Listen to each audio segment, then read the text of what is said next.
Bon, on va essayer de parler des secrets du rendez-vous. Le problème, c'est que à partir du moment où tu fixes rendez-vous à une fille, sa tête commence déjà à travailler. Parce qu'elle va commencer à se poser la question, est-ce que pendant la période du rendez-vous, est-ce qu'elle va te plaire? Est-ce que tu vas la trouver belle? Est-ce que toi, tu vas la plaire? Première question. Deuxième question, comment elle doit s'habiller? Est-ce qu'elle doit mettre un pantalon? Est-ce qu'elle doit mettre une jupe? Quel genre de haut elle va mettre? Est-ce qu'elle doit se parfumer ou pas? Est-ce qu'elle doit mettre son signe ou pas? Est-ce qu'elle doit se maquiller ou pas? À partir du moment où la femme se pose toutes ces questions, qu'est-ce qu'elle va faire? Elle va appeler sa copine. Toutes les filles le font. Elle appelle sa copine pour essayer d'avoir des informations. Elle appelle sa copine pour essayer de se rassurer. Elle appelle sa copine juste parce que sa copine doit l'aider à se déstresser. Elle appelle sa copine pour définir une stratégie. Elle appelle sa copine pour essayer de savoir si après le rendez-vous, elle doit coucher ou pas. Moi, je pense sincèrement qu'à partir du moment où tu fixes le rendez-vous à une fille et que toi, tu croises les bras, tu attends le jour du rendez-vous. Je vais prendre un exemple très précis. Tu rencontres Marie et tu fixes le rendez-vous tu fixes le rendez-vous, par exemple, tu rencontres Marie le 10. Tu fixes le rendez-vous pour le 15. Le problème, c'est que entre le 10 et le 15, qu'est-ce qui se passe? Si tu ne fais rien, tu attends juste que Marie arrive à son rendez-vous, c'est déjà mort, c'est mort. Moi, je pense qu'il y a une seule chose à faire. Puisque tu sais pertinemment que entre le 10 et le 15, Marie va se poser tellement de questions. Entre le 10 et le 15, Marie va tellement stresser. Entre le 10 et le 15, Marie va faire tellement de bêtises parce qu'elle ne sait pas comment gérer le sexe. Elle ne sait pas comment gérer la tension sexuelle. Elle ne sait pas comment gérer cet événement. Parce qu'elle est angoissée. La question que vous allez me poser, pourquoi elle est angoissée? Elle est angoissée parce que elle ne sait pas si elle va te plaire. Elle ne sait pas ce que tu veux réellement. Elle ne sait pas à quoi s'attendre.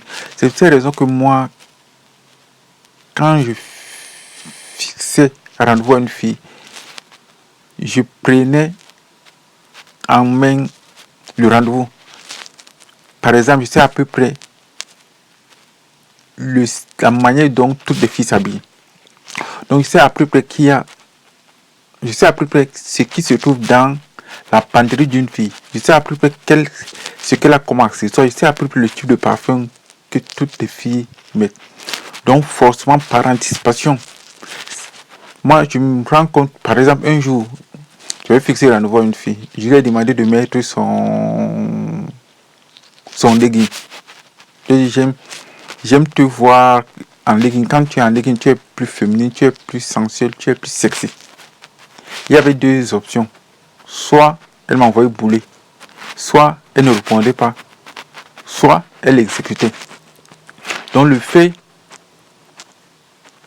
d'avoir insinué quelque chose, le fait de lui avoir dit que j'aurais pu dire j'aime te voir en robe, j'aime ta petite robe où il y a des fleurs.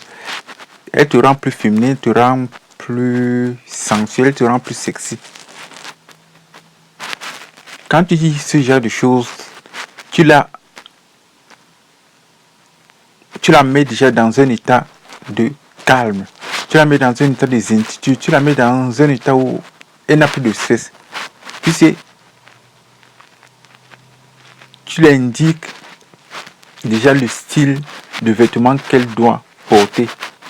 Et qu'en portant ce vêtement, elle mettra en valeur sa féminité, elle mettra en valeur sa sensualité, elle mettra en valeur son côté sexy. Donc, elle n'appellera pas sa copine pour essayer de se poser toutes ces questions. Toutes ces questions qui vont la miner, toutes ces questions qui vont la rendre nerveuse, toutes ces questions qui vont la polluer. Elle n'aura plus besoin de cette pollution-là, puisque elle sait pertinemment, tu as indiqué au fond ce que tu veux. C'est subtil, c'est anodin, mais ça marchera toujours. Tout simplement parce que le temps et l'énergie qu'elle va perdre pour essayer de trouver la robe idéale, pour essayer de trouver le parfum idéal, pour essayer de trouver le signe idéal, pour essayer de trouver le vêtement qui va te correspondre, le vêtement qui va pas la faire passer pour quelqu'un de stupide, le vêtement qui va pas la faire passer pour une gourde, le vêtement qui ne va pas la desservir. Ce temps et cette énergie-là, elle va passer ce temps et cette énergie pour faire autre chose. Parce que, au fond, quand tu fais passer ce message, elle est déjà rassurée. Quand tu fais passer ce message, elle est déjà heureuse. Quand tu fais passer ce message, elle est déjà épanouie parce que c'est pertinemment que tu as validé l'idée qu'elle était belle en robe fleurie. Forcément, il viendra avec sa robe fleurie en sachant qu'elle est déjà en terrain conquis. Et là, elle peut faire beaucoup plus de choses parce que c'est pertinemment que tu l'as validé. Elle ne sera pas... Parce que, imagine, pendant le 10 sur 15, tu ne fais rien. Elle viendra en rendez-vous avec le cesse, en ne sachant pas comment faire, en ne sachant pas quoi faire. Et tu ne pourras jamais la toucher parce qu'elle se dira, elle se posera des tas de questions. Elle ne saura même pas quoi faire. Parce qu'à la fois, il faut qu'elle te donne la meilleure image. Et de l'autre côté, il faut qu'elle te laisse t'exprimer. À partir du moment où les gens ne sont pas stressés dans un rendez-vous, à partir du moment où les gens ne sont pas angoissés, les gens se lâchent beaucoup plus. Les gens montrent beaucoup plus leur vrai visage.